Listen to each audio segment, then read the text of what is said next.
வாழ்க்கை ஒரு இரயில் பயணம்.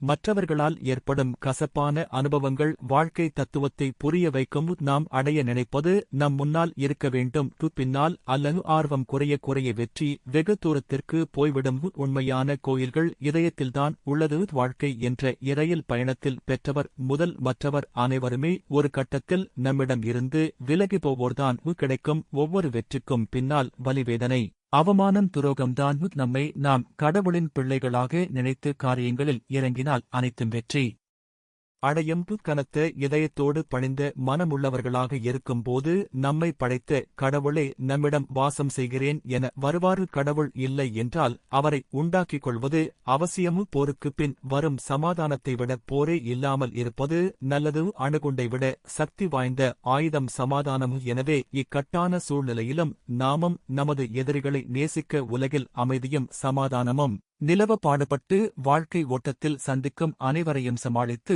சந்தோஷமாக வாழ்வாங்கு வாழ வாழ்த்து.